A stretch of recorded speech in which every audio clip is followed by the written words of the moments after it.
may part 2 naman kaming graduation challenge. Part 2. So, Dami nag-request nito.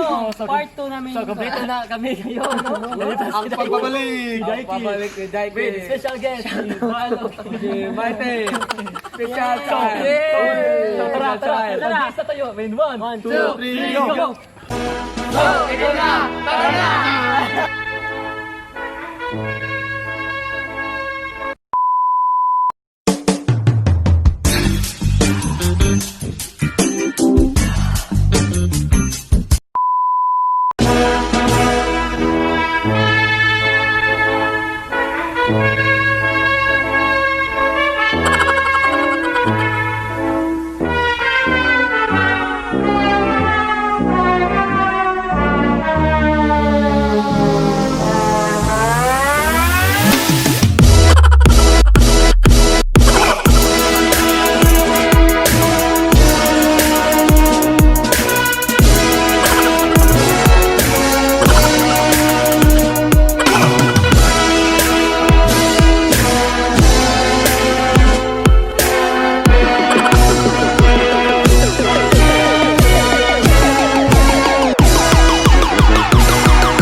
sama kayo sa aming video. Kung natuwa kayo, just comment down below kung ano yung challenge at pranks ipagawa nyo sa amin. So, Ako na bahala gagawa ko. shoutout. Shout out to Angel and Cabo, Incredible Dad, og Steven Carl Romas. Yeah! Shoutout ni Mate, kami nga! Shout out sa mga iyam na ulit. Shout out kay Claire Cuizon, Russell Vantado, Richie Wasawas, Christopher Tanos, Jerry Dalok, Mark Kenneth, Tixos Palimdim, Chokoyen, Ate Yolanda Panog Galinog, at Ate Ruby Garbo, og sa Juan, ni Taz Cuizon sa Taz Tattoo. Taz Tattoo. Shoutout ni paring na siya, Pantiluna, Clinton Lumanog, Ariel Villarta, Marjorie Kampugan, Tricia Kumahig, Boost Jaski, Temet True Pharmacy, o shoutout po ko sa akong bloodline nilang Ate Leleng, Ate Gigi, Manoy Jimber, Saruka, o Pani Sobreo. Hi ninyo diya sa Bohol! Shoutout to Ate George Nabua, Romulo Zab, Kevin Quijano, Lynn Sahot, Denise Jasper Cuizon, Agaw, Bianca, ato di Dinsi Vlog, o ni Zipper TV. Please subscribe sa lang YouTube channel and shoutout to our sponsor, Kandingan sa Sound. Kandingan sa Sound. From Powered by Jelly. and Ate Jelly Mindanao. Jelly, Ate Jelly, Kuya Parok, and si Kuya Libron. So, shout out. Thank you sa sponsor. Thank you sa sponsor, Ate o Kuya. Thank you sa sponsor namin. Thank you. Prakan, location, Barili. Ay, Dakit, Barili. Dapat Cebu. Dakit, Barili, Cebu. Thank you. Yay. So, like, share, comment, Subscribe! yay! So, Graduate na rin!